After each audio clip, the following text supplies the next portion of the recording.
Um detalhe, irmãos, nós estamos com a graça de Deus avançando já há muitos meses nas cartas do Novo Testamento, e hoje, com a permissão de Deus, a gente vai olhar as últimas 3 cartas às igrejas do Apocalipse. Tem já desde a carta aos Efésios, nós estamos andando em busca do final da Bíblia, né? Mas hoje, vamos abrir lá, irmãos. A gente não tem pressa e nós queremos ir com a paciência, a sabedoria do Senhor, extraindo para nós tudo o que é necessário. Apocalipse capítulo 3, abra a sua Bíblia lá, por favor. E, bem, até aqui no capítulo 3, nós estamos andando em temas muito confortáveis no Apocalipse, né? Jesus aparece para João, João fala da visão gloriosa de Jesus, Jesus manda João enviar cartas às 7 igrejas, e a partir da semana, na semana que vem não, né? Porque tem o evento especial da Aliança Batista Livre aqui, mas daqui a 2 semanas nós vamos entrar no capítulo 4, e a partir daí começam a aparecer as visões espetaculares até o capítulo 22. Então, vamos perseverar nisso, né, irmãos? Então, vamos lá, vamos ver. Apocalipse capítulo 3, a palavra de Deus, nessa que é a 5ª carta, vai dizer o seguinte: ao anjo da igreja em Sardes escreve: estas coisas diz o que tem os 7 Espíritos de Deus e as 7 estrelas. Eu conheço as tuas obras, de que você tem nome de que vive, mas está morto. Seja vigilante e consolida o resto que estava para morrer, porque não tenho achado íntegras as tuas obras na presença do meu Deus. Lembra-te, pois, do que tens recebido e ouvido, guarda e arrepende, porquanto, se não vigiar, eu virei como um ladrão, e você não conhecerá de maneira alguma a hora em que virei contra ti. Tens, contudo, em Sardes umas poucas pessoas que não contaminaram as suas vestes brancas, e esses andarão de branco junto comigo, pois são dignas. O vencedor será assim vestido com vestes brancas, e de modo nenhum apagarei o seu nome do livro da vida. Pelo contrário, eu confessarei o seu nome diante do meu Pai e diante dos seus anjos. Assim, quem tem ouvidos, ouça o que o Espírito diz às igrejas. Essa carta, irmãos, certamente menciona uma igreja morta.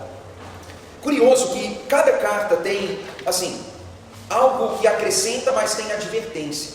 Nós vimos nas cartas anteriores que a igreja de Éfeso é uma igreja sem amor, a igreja de Esmirna uma igreja que sofre, a igreja de Pérgamo ela é descomprometida e aceita a falsa doutrina, a igreja em Tiatira também, ela tem uma má liderança que tem influenciado a igreja, e assim a igreja está corrupta.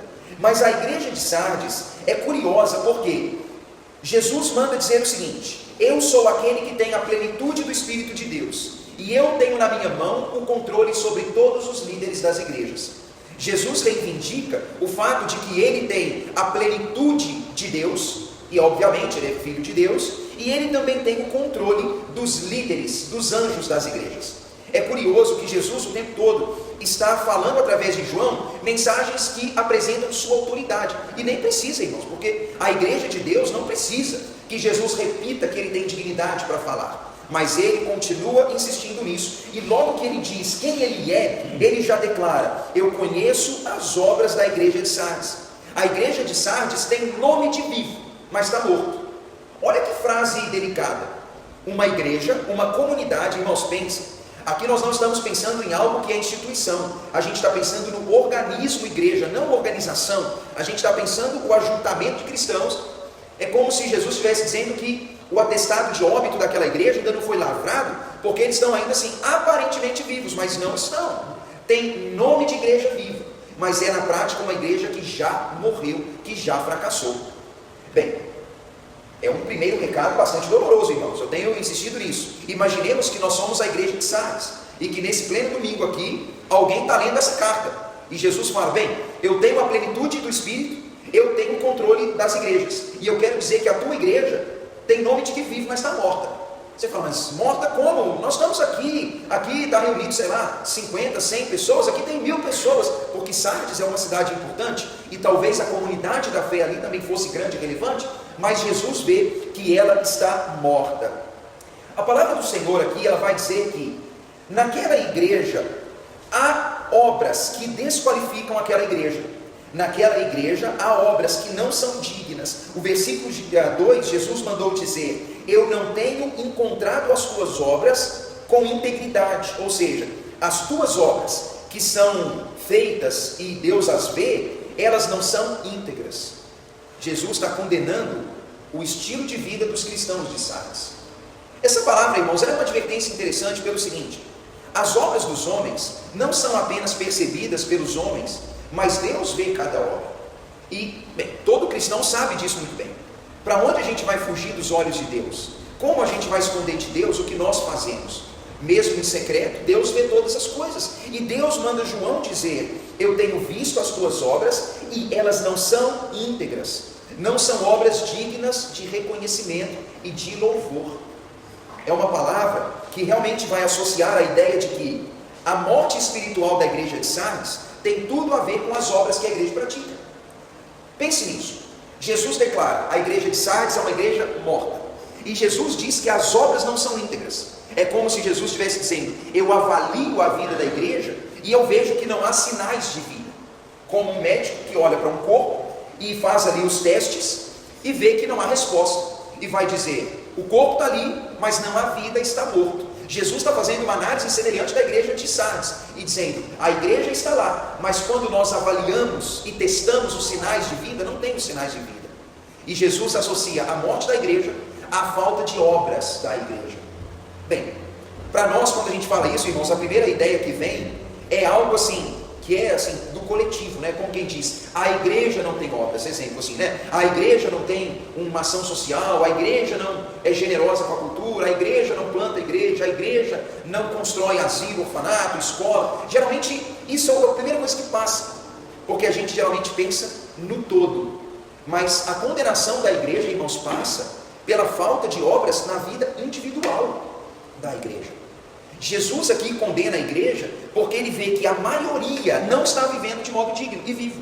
Mas ele diz: ainda tem alguns em Sardes que não se corromperam. Ele diz no versículo 2, ele fala: seja vigilante, consolida o resto que estava para morrer. Ou seja, ainda tem algo de pé. Jesus também no 4 diz: há em Sardes umas poucas pessoas que não se contaminaram.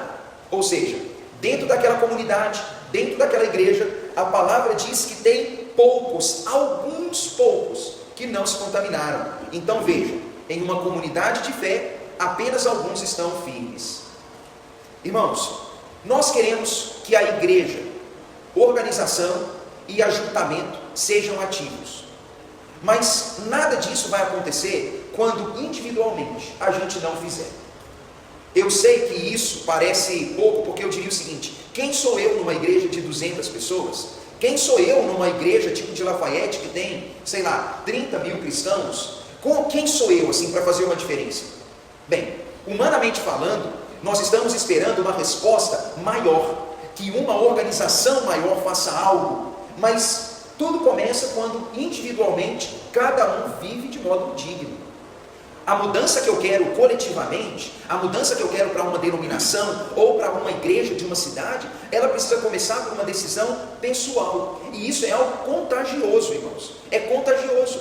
E a gente não imagina que o ser humano ele é movido assim em um movimento de massa. É por isso que quando a gente vê assim, sei lá, algo que se tornou público, exemplo, alguém fala assim: você viu uma musiquinha que virou febre? Bem, aí eu penso assim: não, é só lá em casa que o meu filho escuta.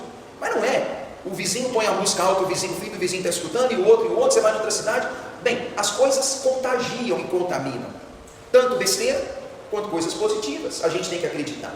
Embora pareça que o que é bobagem contamina mais rápido do que a prática do bem.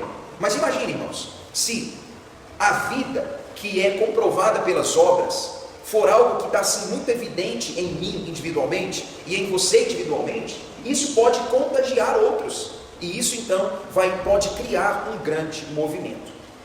Jesus viu a igreja de Sardes como uma igreja morta, onde a maior parte dos cristãos já haviam se contaminado. Olha a ideia de Jesus aqui. Ele diz, pensando nesse exemplo: o salvo é alguém que tem a sua vestimenta trocada. Jesus tirou assim do assassino, do mentiroso, do avarento, do imoral sexualmente, a veste suja que ele tinha, porque se alguém está em Cristo é nova criatura, colocou nele uma roupa nova, branca, ou seja, algo que é uma página nova, né?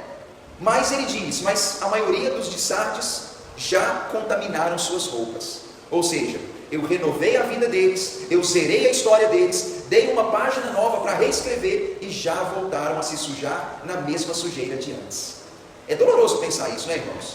Porque, imagine, quando a gente tem um recomeço, uma oportunidade mesmo, falar agora nós vamos viver como novo, novas coisas. Mas Jesus disse, a maioria dos cristãos de Sardes contaminou as suas vestes que eram brancas. Então veja, esse é o cenário. As obras mancham, as obras dão sinal de vida ou morte, e a igreja de Sardes é uma igreja onde a maioria está morta porque tem obras mortas.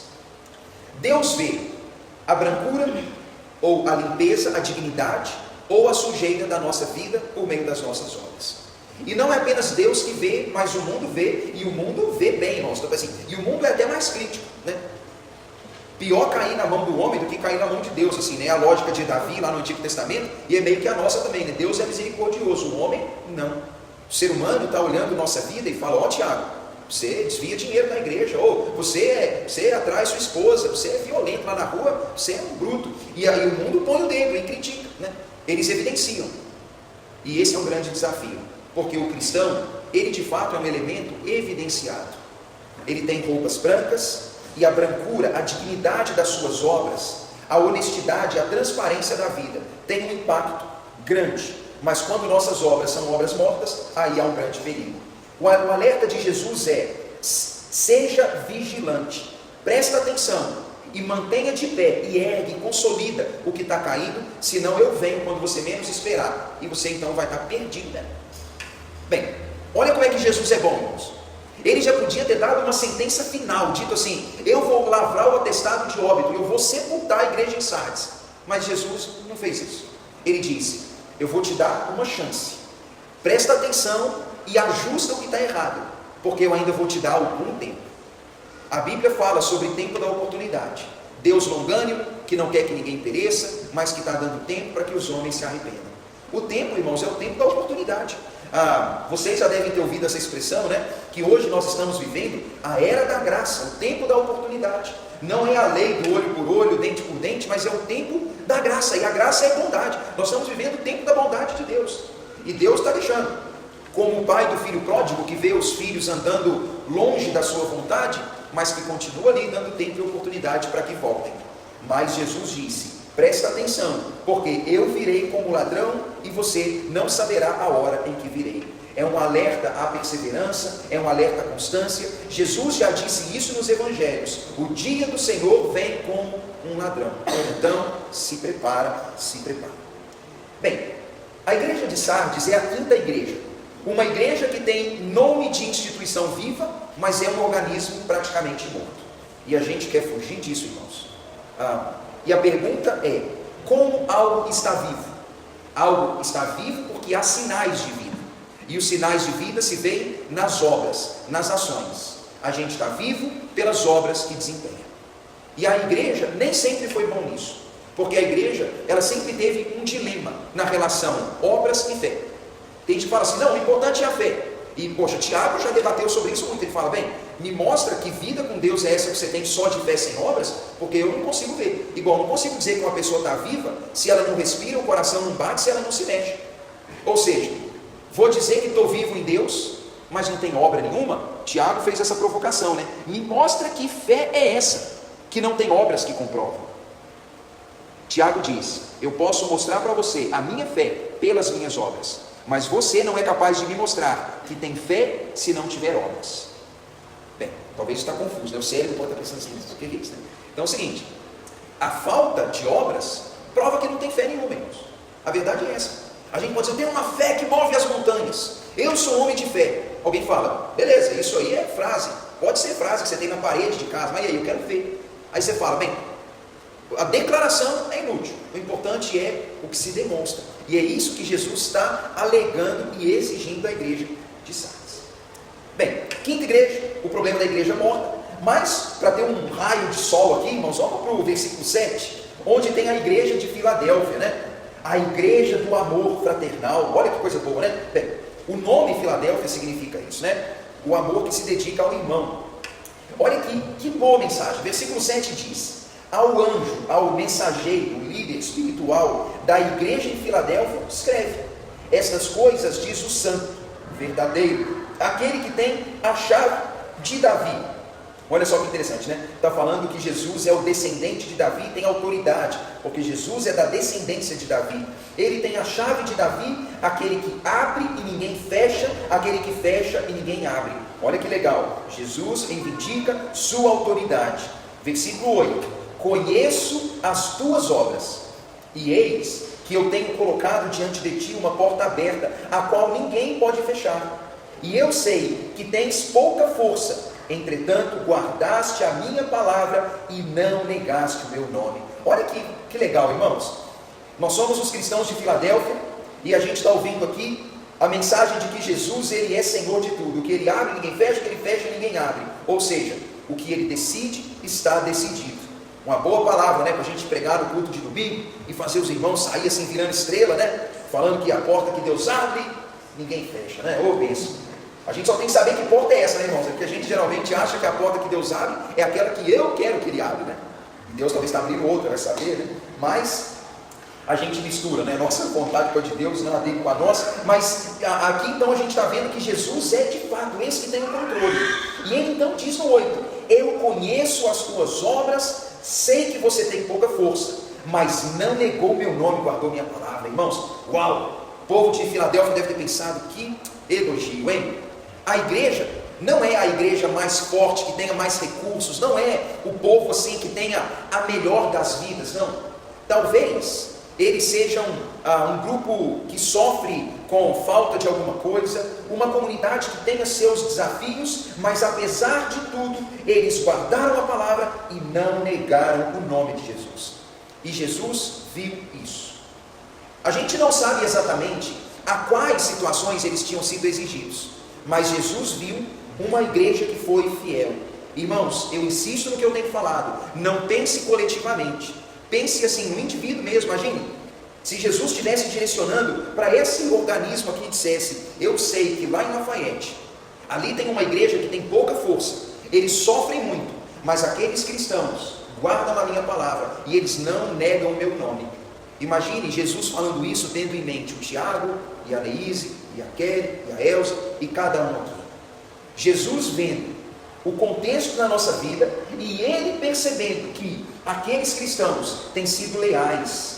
O versículo 9 ele diz: eu farei com que alguns dos que são da sinagoga de Satanás, desses que a si mesmo dizem, somos judeus e não são, mas são mentirosos, eu farei com que eles venham e se prostrem aos pés de vocês, e saibam que eu amei essa igreja, porque vocês guardaram a palavra da minha perseverança, e assim eu guardarei vocês da hora da provação, que há de vir sobre o mundo inteiro, e aquela que será para experimentar os que habitam sobre a terra.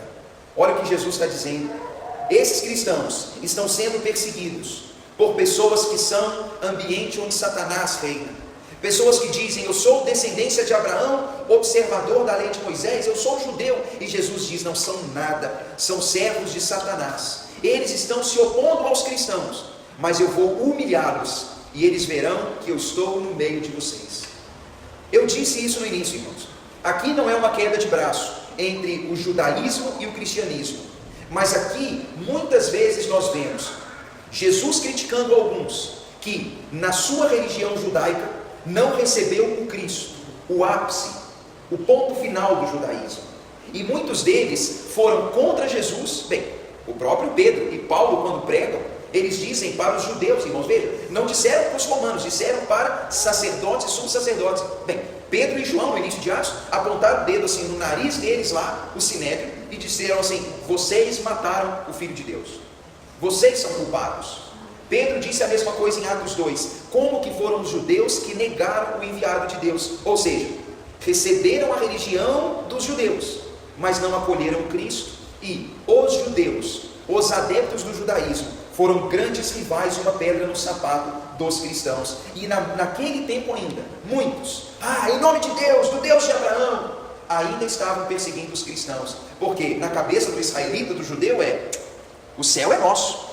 Nós somos a descendência de Abraão, aquela típica ideia: como sou da família de Abraão, Abraão está em Deus, eu então estou em Deus por tabela.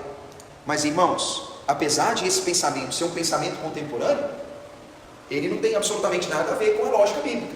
Tem gente que fala assim: Deus escolheu a igreja tal. É típico de seita. A igreja tal é a igreja de Deus. E como eu sou afiliado dela, eu estou no pacote, né? Eu estou naquele grupo, Deus vai buscar aquela organização, então Ele vai me levar porque estou nela. Mas irmãos, isso não faz o menor sentido, né? Os judeus pensavam isso, porque tinham o sangue de Abraão nas veias. Mas Deus vai dizer que não. Você vê, Jesus mandou dizer: vocês são a sinagoga de Satanás, um local de culto, onde Deus não está sendo cultuado, mas o próprio diabo. Se alguém nega a Jesus, irmãos, nega a Deus. A palavra é muito clara: quem tem o filho tem o pai, quem tem o pai tem o filho, quem nega o filho também nega o pai, nega tudo. Não tem como escapar. Ou seja, se há uma comunidade, por melhor que seja a sua origem, e melhor que sejam suas intenções, se rejeita Jesus Cristo, há um grande problema. E os cristãos de Filadélfia estão sofrendo por isso. Mas Jesus disse: eu vou humilhá-los e eles verão que eu amei vocês. Ou seja, Deus ama os que amam a Jesus Cristo. Os amados de Deus, os escolhidos de Deus, são os que estão no Filho de Deus. É aqui que está o ponto. A comunidade eleita não é a comunidade de Abraão ou da igreja A ou B. A comunidade eleita é aquela que está no eleito de Deus, Jesus Cristo. É aquele que responde com fé ao convite da salvação. A palavra de Deus é muito clara nisso. Jesus é aquele que realmente une as pessoas com Deus. E o versículo 10, Jesus justificou: eles saberão que eu te amei, porque você guardou a minha palavra, e eu então vou guardar vocês da perseguição que virá sobre o mundo.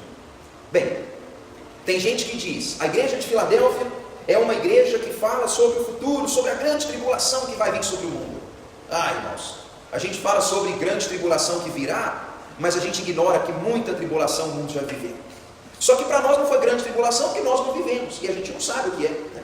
Mas imagine, os cristãos já viveram grandes atrocidades, e a história mostra que o mal que a gente espera do mundo é um mal que sempre existiu no mundo. A gente imagina que no futuro virá talvez sofrimentos ainda maiores, mas o mundo nunca foi pacífico, e a igreja nunca foi livre. A igreja nunca teve sua trajetória sem sofrimento e tribulação. E eles perseveraram na tribulação. Só que a igreja de hoje, ela tem a tendência de pensar assim: Deus vai nos poupar da grande tribulação. Bem, a igreja nunca foi poupada de tribulação nenhuma. Só que como nós não estamos nos preparando para o pior, a gente sempre quer acreditar que Deus vai me tirar da hora ruim. Porque a gente não confia muito no nosso taco no final das contas, né? A gente pensa assim: se vier uma oposição, nossa fé não é tão sólida assim, né? Irmãos, eu sei que há muitas perspectivas teológicas. Eu não vejo em nenhum lugar da Bíblia, né, onde há uma lógica, uma razão para acreditar que a igreja vai ser poupada de tribulação. Nunca foi poupada. A igreja é poupada da morte eterna. Mas veja, os cristãos até aqui, nessa carta, a gente já viu quanto sofrimento já vivendo.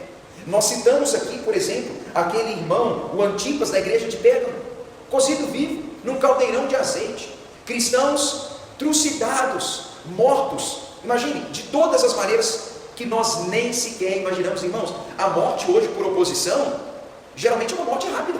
Você fala: bem, vai lá, o Estado Islâmico matou, decapitou o elemento, cortou o pescoço, acabou, morreu rápido. Hoje as guerras são guerras em que o elemento é explodido, toma um tiro, e a morte é assim, instantânea. Mas os cristãos daquele tempo, não. Imagina, aquilo sim, tribulação. Você passar pelo processo de ser amado. Bem, imagine, irmãos, a expectativa. Imagine, nós aqui estamos no galpão dos que vão virar tocha humana. E nós estamos vendo, cada hora um pega o elemento, amarra as mãos, amarra na estaca, fura o buraco, joga o negócio, bota o rapaz e incendeia.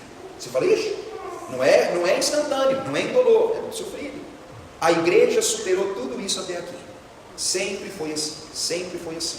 Durante a Inquisição, na Idade Média, né, ali dos anos 400 aos 1500, alguma coisa, mesma coisa, os inventores de morte sofrida. Vamos imaginar, tem alguém que tem uma mente muito boa. Fala: pessoal, o que acha da gente torturar alguém? O que você acha de tirar a pele e jogar sal? Você fala: bom método, para fazer alguém negar que é anti-Deus. Aí vamos fazer então, vamos esfolar e botar sal. Opa, boas ideias. Irmãos, era exatamente isso que acontecia. E a igreja vai vivendo assim. Mas aí hoje a gente pensa assim: não, Deus vai me poupar da tribulação. Não é nada. A gente tem que estar preparado para tudo, irmãos. A gente tem que perseverar. E quando a Bíblia fala: eu guardarei você na hora da provação, irmãos, guardar na hora da provação nem sempre significa que Deus vai me tirar da tribulação, mas Ele vai guardar guardar nossa vida nessas horas. E é disso que a gente precisa. Jesus disse: eu venho sem demora. Guarda o que você tem. Ou outra maneira de dizer, continue assim, para que ninguém tome a tua coroa. Ou seja, continua. Você está levando a coroa nas mãos. Continue. Aquele que vencer, ele será uma coluna no santuário de Deus e de lá não sairá. Eu gravarei também sobre ele o meu nome, o nome do meu Deus, o nome da cidade, da nova Jerusalém que desce do céu, vinda de Deus, e o meu novo nome. Aquele que tem ouvidos, ouça o que o Espírito diz às igrejas. Jesus diz: aquele que perseverar, nele estará o meu nome. É um sinal de propriedade. Continue assim, que sobre você está o meu nome. Você é meu e você tem o nome do meu Pai. Nós deveríamos querer, irmãos, ser como os de Filadélfia, viu? Eles são bons exemplos. Os de Esmirna, bons exemplos de sofrimento e perseverança. E os de Filadélfia, bons exemplos de quem guarda a palavra e não nega o nome. Um povo perseverante que tem suportado tudo pela fé, os fiéis. Eu repito, a ideia não é pensar na organização, mas a gente pensa individualmente. É o que eu quero, é o que cada um deve querer. As tribulações que cada um enfrenta são variadas. E talvez alguns já tenham chegado aqui tendo superado provações que ninguém imagina. Mas persevera, guarda a palavra, não nega o nome. Se nós guardamos a palavra da fé, sobre nós está o nome do nosso dono, e nós somos dele. A última igreja, uma igreja bem estranha. Versículo 14. Vontade, Elson. Explica direito essa figura aqui da nova Jerusalém que desce do céu. A ideia, Tia Elza, é que a ideia do Apocalipse sempre é: a morada de Deus, ela será revelada. Na mentalidade dos cristãos, a ideia sempre foi a renovação de todas as coisas, e não uma moradia que seja de fato lá em cima, mas algo que é dos céus aqui, algo que é celestial, contrário do terreno corrupto. Mas os cristãos, eles sempre tiveram, o judeu do Antigo Testamento pensava: Deus vai purificar a terra tal como é e nós viveremos aqui. Mas já do Novo Testamento, a perspectiva é algo celestial, com qualidade celestial, descerá e será implantado aqui. Um novo governo, uma nova pureza, um novo jeito de viver. Então, para eles a morada dos cristãos é algo novo, diferente disso aqui, algo que se manifesta. Não é, para o judeu a Jerusalém era a melhor coisa do mundo, mas fala, não, é uma Jerusalém celestial, não aquela que nós tomamos dos filisteus, é algo novo. Então, Tia Elza, a lógica seria no Apocalipse: a morada definitiva dos cristãos será aqui, algo novo, especial e diferente. Mas sempre a gente vê uma figura, de uma cidade montada em cima de uma nuvem. Um negócio bem, mas não, é bem assim. A gente... É porque uma coisa que acontece é que quando alguém ilustra o Apocalipse, mostrando assim, os cristais, as pedras e tudo mais, irmãos, eu não sei como que você se sente, mas eu admito, eu nunca gostei, porque eu acho extremamente monótono. Prefiro algo bem mais com verde, planta, mato e poeira, do que com ouro e pedra preciosa. Soa muito monótono, E assim, que talvez a sociedade até nem perceba que cria de fato uma ideia monótona, Algo em cima das nuvens, branco, parece um lugar estéril, tipo estar num hospital, assim, que tudo é branco, esquisito.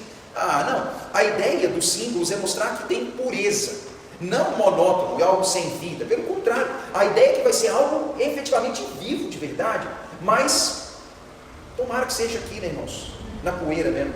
Então é o que nós estamos querendo. Versículo 14, irmãos, vai dizer o seguinte: ao líder da igreja em Laodiceia escreve: estas coisas diz o verdadeiro, o Amém, a testemunha fiel e verdadeira, o princípio de toda a criação. Veja, aquele que deu origem a toda a criação de Deus. Não que ele foi o primeiro criado, mas ele está no tempo, lá na origem. Ele diz: eu conheço as tuas obras. E olha que coisa, você não é quente nem frio. Quem deras fosses frio ou quente. Assim, porque és morno e não és quente nem frio, eu estou quase vomitando vocês. Vocês dizem: estou rico, abastado, não preciso de coisa nenhuma. E você nem sabe que é infeliz, miserável, pobre, cego e nu. Olha que coisa, irmãos. Laodiceia é uma comunidade vizinha da igreja de Colossos, da igreja dos Colossenses. Era a mesma redondeza. Talvez a cidade mais rica dentre todas, a cidade que tem assim uma produção de roupas enorme, a cidade tem ensino de medicina, e ali eles produzem um colírio altamente famoso e importante. Eles têm um problema com água. Apesar de ter toda essa estrutura, eles não conseguem abastecer bem. E nas redondezas, eles têm fontes de água, mas água quente, irmãos, o que é um problema. Bom para turistar, mas péssimo para beber, Então pensa, um mau negócio. Então veja, uma cidade importantíssima. Medicina, colírio, indústria têxtil, se a gente pudesse usar essa expressão, que não é indústria nada, mas pensa, eles têm tudo isso. É uma cidade abastada, tem tudo de bom. A história diz que eles tiveram, se não estou enganado, um terremoto lá pelos anos 60, e o terremoto meio que varreu a cidade. Eles foram tão assim, arrogantes, que disseram: a gente não precisa de ajuda de Roma, de nada, nós reconstruímos sozinhos, a gente consegue. O povo é bruto. A igreja de lá também é uma igreja estranha. Se a cidade tem tudo isso, a igreja, irmãos, também não está com nada. Essa palavra não é destinada aos descrentes. Essa palavra é destinada aos crentes, irmãos. Imagina, é para a igreja. A carta é escrita à igreja. Veja, a igreja não é fria nem quente. E Jesus ainda diz: eu até gostaria que fosse frio ou quente, porque se fosse quente, uau, bom. Se fosse frio, você poderia esquentar. Mas algo que é morno significa que é algo que está caindo de nível assim, Porque foi aquecido por Cristo e está esfriando. Aí Jesus diz: é problema. E porque vocês, cristãos, são mornos, eu já estou assim, quase vomitando. Água morna é enjoativa. E Jesus diz: eu estou ficando enjoado dessa igreja. Vocês acham que são bons, porque tem de tudo. Os cristãos de lá, irmãos, pensavam: tenho dinheiro, sei lá, sou dono de fábrica de colírio, sou rico, olha as roupas que visto. Eles estavam olhando para o contexto deles de vida financeiro e pensavam: está tudo bem. Mas Jesus diz: vocês têm essas coisas, mas são infelizes, miseráveis, pobres, cegos e nus. Olha Jesus dizendo isso, irmãos. Imagina, talvez lá tivessem já os bilionários da época, e Jesus diz: você é miserável, seu dinheiro não significa nada, você é infeliz. Irmãos, imagine, quem aqui em sã consciência vai dizer que um poderoso é infeliz? Porque a gente mede tudo achando que dinheiro tem um igualzinho e felicidade, e é mentira, E Jesus vai dizer: miserável, infeliz, pobre, cego espiritualmente e nu, desvestido na presença de Deus. Olha a situação. O 18, Jesus diz: eu aconselho vocês a comprarem de mim, ouro puro, refinado no fogo, para que então seja rico. Eu te aconselho a comprar de mim vestes brancas, para que a tua vergonha, a tua nudez não seja manifesta, e que compres de mim colírio para os olhos, a fim de que veja. Olha o que Jesus está dizendo: vocês acham que podem adquirir pelo comércio tudo que tem valor, mas eu aconselho que vocês adquiram o ouro, as roupas e o colírio de mim. Jesus está falando que Ele dá a verdadeira riqueza, Ele coloca as vestes brancas, Ele abre os olhos para que o homem não seja cego. Olha como que Jesus associa a verdadeira riqueza, a verdadeira pureza, o verdadeiro entendimento como algo que se adquire dele. Jesus diz: eu repreendo e disciplino vocês, porque amo. Seja então zeloso, arrepende e volta atrás. Veja, Jesus ama aquela igreja. E Jesus, imagine, irmãos, nós somos os laodicenses e nós estamos ouvindo essa carta. Jesus diz assim: eu estou quase te vomitando, volta atrás. Mas olha, é dura essa palavra, não é? Mas veja nela uma demonstração de amor. Se eu estou jogando tudo isso na cara da igreja, é porque eu amo essa igreja. E Jesus diz: eu estou à porta e estou batendo. Se você ouve a minha voz, abre a porta, senão vocês serão julgados. Jesus está dando para essa igreja uma oportunidade, a oportunidade de se abrir de novo para Jesus e de voltar a Ele, porque eles se perderam ao longo do caminho. Quando Jesus diz: eu estou batendo na porta, se você ouvir a minha voz e abrir a porta, eu entrarei em comunhão contigo, Jesus está convidando a igreja dele a voltar a estar em comunhão com Ele. Nós gostamos de usar esse versículo para pregar o evangelho para os descrentes, mas veja, irmãos, a comunidade cristã de Laodiceia tinha a Jesus do lado de fora. Olha que coisa estranha. E Jesus está pedindo entrada de novo. para estar em comunhão. Ele diz: aquele que vencer, aquele que for fiel e fizer o que eu estou dizendo, e for perseverante até o final, ele se assentará comigo no meu trono. E assim também, como eu venci, estou junto do meu Pai. Então ele diz: aquele que for fiel e perseverar, esse reinará comigo para sempre. A igreja de Sardes é uma igreja dita como viva, mas é morta. A igreja de Filadélfia não nega o nome de Cristo. E a igreja de Laodiceia, irmãos, é uma igreja que está correndo um sério risco. É uma igreja morna, carnal, materialista, que colocou Jesus do lado de fora. E ele estava quase vomitando, lançando fora de si aqueles cristãos. Parece que aquela igreja já tinha colocado Jesus de fora dela. Agora é Jesus que está quase botando a igreja para fora dele. Olha que situação delicada. Bem, são as cartas às 7 igrejas, irmãos. 7 igrejas que tem gente que diz que cada uma delas representa um período da história. Existe uma interpretação escatológica chamada dispensacionalismo, que diz que cada igreja representa um período da história, sendo que a igreja de Laodiceia representa o período final antes da vinda de Jesus Cristo. Bem, eu não gosto dessa interpretação. Eu acho que são igrejas reais, com seus momentos reais, que deixam para nós exemplos para a nossa caminhada. Hoje, irmãos, a gente fecha o ciclo das 7 igrejas, aprendendo que a falta de amor é um problema. Volta ao teu primeiro amor é o conselho. A igreja de Esmirna: seja fiel no meio do sofrimento. A igreja de Pérgamo volta atrás, abandona a falsa doutrina e seja fiel. Para a igreja de Tiatira não aceite que Jezabel, que a pessoa ruim, que os falsos mestres se infiltrem na igreja. A igreja tem que limpar o seu ambiente das heresias. E isso, irmãos, é muito difícil, porque imagina quantos falsos mestres estão no meio da igreja espalhada pela terra. A igreja de Sardes nos lembra que não basta apenas ter nome de vivo, mas se as obras não existem, está morto. Se alguém não tem obras de cristão, está morto, não está vivo. A igreja de Filadélfia é uma igreja fiel que guarda a palavra. É um conselho para nós também: guardemos a palavra. E a igreja de Laodiceia nos deixa um exemplo. Em Cristo fomos aquecidos, cheios dele. Mas a gente precisa guardar nosso coração, para que a mornidão não chegue a nós. É isso, irmãos. Talvez a gente tenha uns 5 minutinhos, e essas igrejas nos confrontam, a pensar um pouquinho sobre nós, como nós vamos. E o que eu tenho levado para mim pessoalmente, irmãos, quando eu leio essas cartas, eu penso que eu sou a igreja, porque é muito fácil eu projetar, e é o que muitos cristãos imaturos tendem a fazer: dizer assim: a igreja tal arrecada muito e não contribui, a igreja tal é poderosa e não faz, a instituição tal não faz. É a coisa típica que os cristãos fazem: pegam algo que ele tem que ser responsável por aquilo, e pega e diz que o outro não faz. Só que, irmãos, eu não tenho nada a ver com o que a Batista Livre faz ou não faz, a Universal, a Quadrangular, a Adventista. Eu não tenho nada com eles. Eu só tenho comigo. Cada um é responsável por si. E o bem que eu quero para o mundo é o bem que tem que começar em mim. É assim que vai.